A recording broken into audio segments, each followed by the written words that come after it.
Salam alaikum everybody, just made it to LAX. I am now in LAX, getting ready for a 10.5 hour flight. The security at LAX was amazing. When they told me to move on, I was like, are you serious? Are you new here? Because I usually get the VIP treatment. Bonjour, good morning. We are in freezing Paris. I don't know, I left like 72 degrees yesterday in California. The next day I went out to start shooting and produce some footage so I can post it for you guys on Friday. So this morning we're at 32 degrees Fahrenheit. It's freezing cold and I'm thinking, why did I do this to myself? I'm right here in front, or behind me, there's the Eiffel Tower. The Eiffel Tower is located in the 7th district of Paris, called 7e arrondissement. It started construction in January 1887 and finished in March 1889. By the way, this is the line to go up the Eiffel Tower. So if you ever want to climb the Eiffel Tower or take the elevator up, that's gonna cost you a lot of time. We are here in the bottom. In March 31st of this year, the Eiffel Tower will be standing for 128 years. Alright folks, the sun came out. It's getting nice and toasty and we're right in front of the Eiffel Tower. This tower has become a global cultural icon of France and one of the most recognizable structures in the world. It was visited by 6.9 million people in 2015. We're here on a bridge on the Seine River, La Seine in French. This is the most polluted river in France, yet this is the river that is considered to be so romantic. La Seine is 483 miles long, and the French government is expending a lot of money to clean it up from pollution. By the way, the best way to get around in Paris is in the subways, because if you catch any transportation or you drive, you are going to be stuck everywhere. About 117 years ago, on July 19th, 1900, the Paris subway started operations. The network system length stretches 133 miles and uses 700 trains. A lot of immigrants from Muslim countries have contributed to its construction. About 4.1 million passengers use the subway every single day. Welcome everybody. We are here in front of the Arc de Triomphe, which is the Triumph's Arc. The Arc was commissioned in 1806 after the victory at Austerlitz by Emperor Napoleon. Then, the Arc represented the victories of the French conquests all over the world. As France was enjoying the conquests of the world, another force was riding from the east, coming from Germany, as the German troops marched to France. When French citizens started sweeping, no one was about to come. France then resorted to get the help of soldiers from its colonies, most of whom were Muslims. We see that they've been commemorated by walking through the Arc de Triomphe, celebrating the liberation of France from Nazi forces. Some of these troops are still alive today, and they've been awarded medals of honor. But those foreigners who fought for the liberation of France remain mostly forgotten. Most people know that the Louvre is a museum. To my surprise, I learned that it was a palace before King Louis XIV decided to move to the new palace in Versailles. So this is the Louvre Museum. The Louvre was the royal palace before. So imagine this is the first original palace, and that where the king moved to the other palace. So huge living space if this were the king was supposed to be living. Originally built as a fortress, the Louvre Palace was commissioned by Philip II in late 12th to 13th century.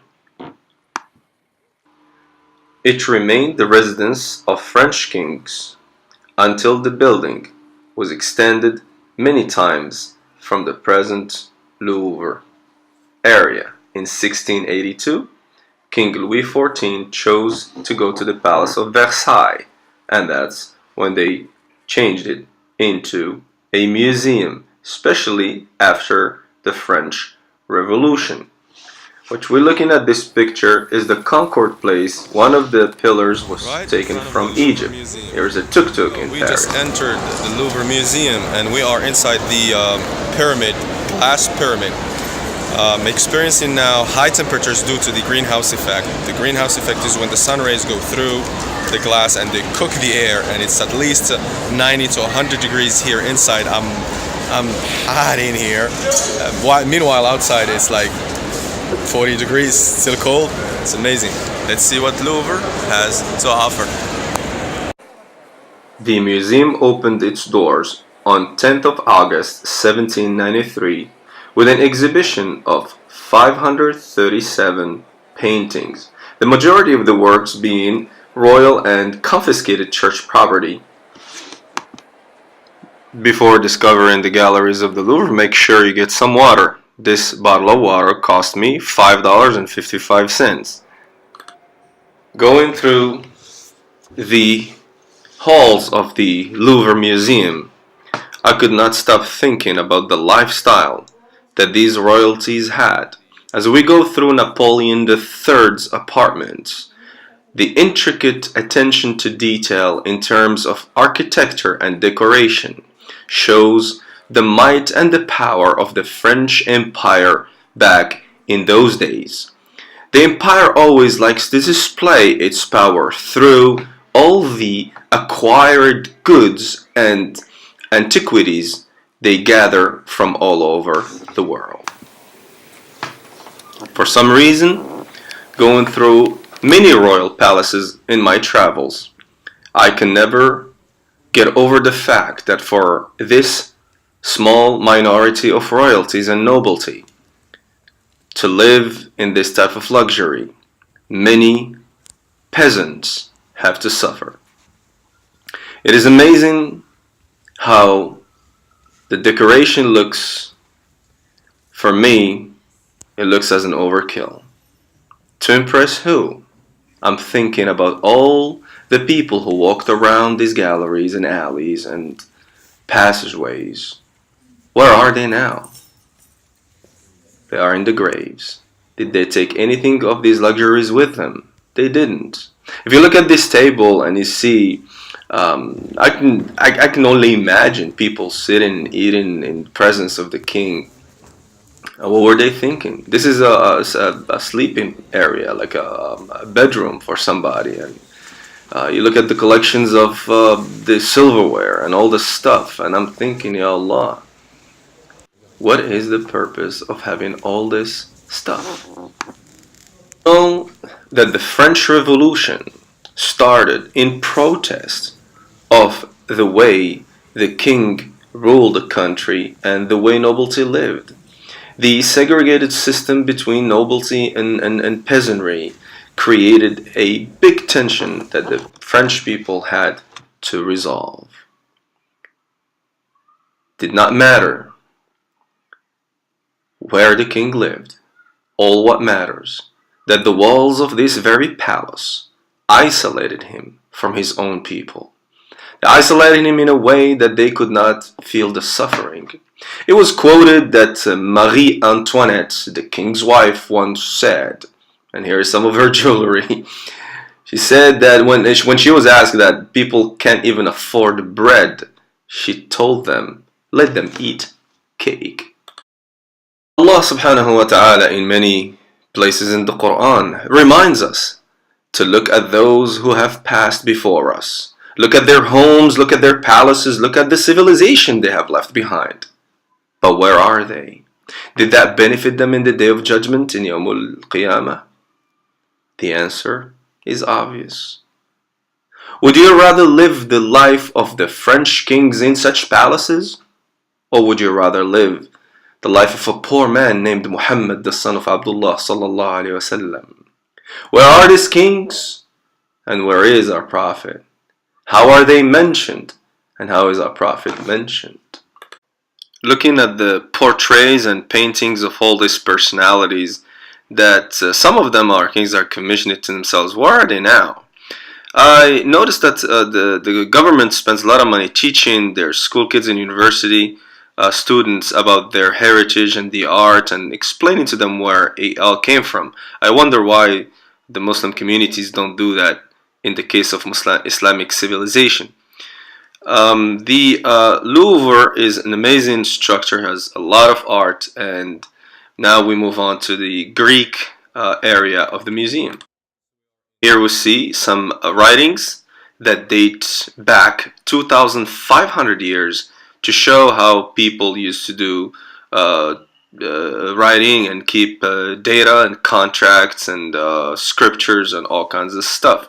It's just amazing to see how long we have come with books and digital data these days, following the same area in the Mediterranean, Greek civilization. But what attracted me the most to this museum is the arts of Islam.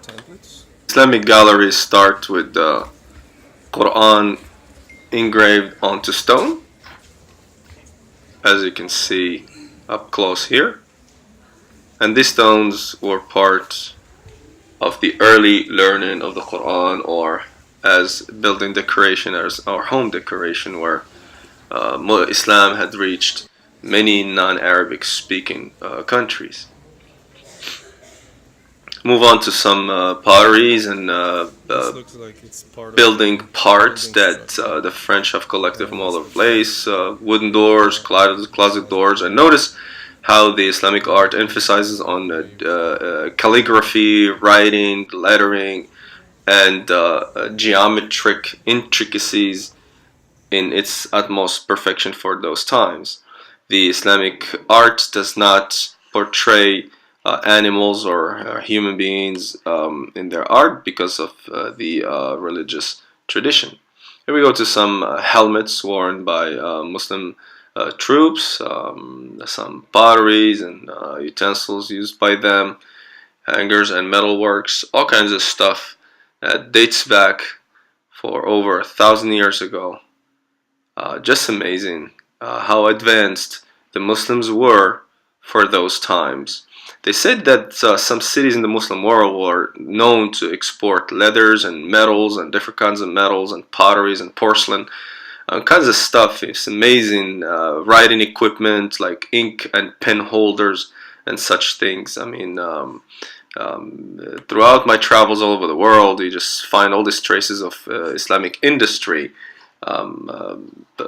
encouraged by the Islamic systems of economics. Some glasswork, some utensils also. Just does not end in the Louvre Museum. The Islamic heritage, I mean, and how it affected Europe is just so rich that, you know, I try to keep this part to a minimum. I have not included so many pictures. I have not included so many videos, but the beauty of this artifacts in this museum, it just overwhelming. I just can't stop myself from doing that. Look at that little fan made out of peacock feathers. It's amazing. And knives. I mean, look at the attention to details these Muslim artists and craftsmen paid to their work. I don't wonder how much time it took to make such a small piece. Even the armor or the shield that they're gonna take to the battlefield and get it bashed by the enemy, still they were very, very careful on how they make it. This is the back of the armor, the area that the soldier sees and the enemy never sees, and that alone is, you know, is an art of broderie. Moving on to some armor suits, which is made out of metal and metal mesh to stop blows by swords and spears and so on. Body armor, again decorated, a lot of Quran writing on them. Helmets, different types of weaponry. Another helmet here with a screen made out of rings to stop blows to the neck. I mean, does not stop. It just goes on and on and on. I mean, if I were to show you all the pictures and videos I shot in the Islamic Museum in the heart of France, the video will be hours and hours long. And look how huge the area is. I mean, it's a big area where this is the bottom floor where they displayed the Islamic art. This is a scale with some weights to show how immaculate the Muslims were about weights and measures. Again, glasswork, and imagine being advanced in this technology of over 1,000 years ago. Imagine where we could have been right now if we kept developing our technical knowledge. It's just amazing. Now we move on to the era of tiles. This is tile work. This is a sink that they collected somewhere in the Middle East. Again, tile work collected from all over the place. Is a pot where people wash their hands when they served food. Again, tiles with Quran writing on them. Screens used in homes to divide areas. This is a very interesting piece. This is a marriage contract between a prince and a princess somewhere in the Persian-speaking areas of the Muslim world. The interesting part about this marriage contract is about 6 feet by 4 feet in size, and this is the places the marriage between the people and so on. It was just an amazing experience. It's such a long marriage contract with all the details and everything to show you that the Muslims were very advanced in terms of family law. This is just another beautiful piece I really wanted to show. It shows the art in pottery. It shows the carpets. It shows the space. That is the largest space in housing this beautiful, beautiful art. After finishing the Islamic galleries, we moved on to the Italian and painting galleries. And let me tell you, by now, my feet are hurting because this palace is just so huge. I'm thinking, how did this royals just walk all over the place? I mean, it's just huge. I was thinking, I was like, oh my god, why would one want something this big to live in?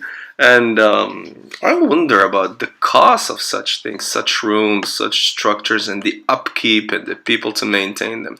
I found everybody going to one specific place like a herd, and I just followed the crowd. They were going to see the Mona Lisa, or La Joconde, as they call it in here. And it's amazing that everybody cares so much about this small painting, and I did not know why it was such a big deal. So let's find out. So the other paintings, nobody cares about them. I mean, they are giant, huge paintings, but for some reason, the one with the Mona Lisa is the one that everybody seems to be intrigued about. I call it the power of the media. Such a small picture that has been advertised so many times around the world has people flocking to it from all over the world. You hear all kinds of languages. They have guards guarding that thing. You know, people taking pictures. I mean, I'd say thousands of people come every single day to watch this painting. And I stood in front of it, was like, what's the big deal? It's just some lady that is over 500 years old. What am I looking at? By the way, admission to the Louvre is 15 euros for adults. Hello everybody. We are still in France. This might look like North African architecture, but we are in front of the Ibn Sina Hospital in France, Paris, is what we need. Morning everybody. We are in Paris, and this is the Hospital of Ibn Sina, or Avicenne in French. Let's go inside. This hospital carrying a historic monument sign is no other than the Hospital of Ibn Sina, or as they say in French, Avicenne, to commemorate and celebrate the famous Muslim doctor called Ibn Sina. And you can see that they preserve the Middle Eastern or North African architecture in terms of the entrance and other places. It says in Arabic there, Al-Mustashfa al-Islami, which is the Islamic hospital, and also called Ibn Sina. So this great science real name is Abu Ali al-Hussein bin Abdullah bin al-Hassan ibn Ali ibn Sina He was born in the year 370 after the migration of the Prophet Muhammad sallallahu which coincides with the year 980, in a small village called Afansha, located very close to the city of Bukhara. And you all know the city of Bukhara is made very famous by the Imam al-Bukhari. His father was a Persian from the city of Balakh, which is Afghanistan today, and his mom was from a village or a small village called Kharmatin, very close from Bukhara. He was known with a lot of attributes or nicknames that he was famous for among in the scientific community. They used to call him, the Sheikh al-Rais, the Sheikh, that is the leader, the president, the man amongst the scholars, or the father of modern day medicine, or the prince of physicians. He had written more than 200 books in different subjects, mostly in philosophy and medicine. At only 10 years old, Ibn Sina had already memorized the whole Quran and mastered the sciences of the Arabic language. He was very interested in medicine. He started studying medicine at the age of 16, and he excelled at a very young age. And Ibn Sina's approach to medicine is one should help people, try to heal people, not for the purpose of money, not to enrich oneself. So he would offer his services free or very low prices, and that's how he became very famous. This refers to a person who loves medicine and loves to practice medicine out of passion and compassion to help people, not to enrich himself. This made him very famous until this reached even the leaders and the caliphs in his time. He was invited by one of the leaders of his area, one of the caliphs. His name is Mansur al-Zamani, and he was been afflicted with disease. None of his doctors could heal him, and Ibn Sina was able to prescribe medicine and treatment for him that was able to alleviate him. This opened the gates for him to the leadership and funding, especially when they opened their libraries to them. The Muslim leadership was known to keep lots of books and translate a lot of books from all these different languages and translate them into the Arabic so the Muslim community can benefit from them. For Ibn Sina, this was the greatest gift, to be able to have access to one of the biggest libraries in his area in his time. It was reported that after Ibn Sina had read basically the entire library that the rulers have provided for him, he started researching in psychology. And that's a subject that back in the day, we are talking 1100 years ago, nobody knew the word psychology. One of the things that Ibn Sina had a breakthrough in doing was the development of anesthetics. He was the first Muslim scientist to have given anesthetics to someone who was about to go through surgery or any medical procedure. He was also interested in child development, and he wrote about how to shape the personality of a child at an early age to allow them to be great, creative, and have skills of leadership and innovation. Ibn Sina was the first one to prove that light is faster than sound, and he documented that in a lot of detail in his books. And he also found the relationship between sound and airwaves. He said that the sound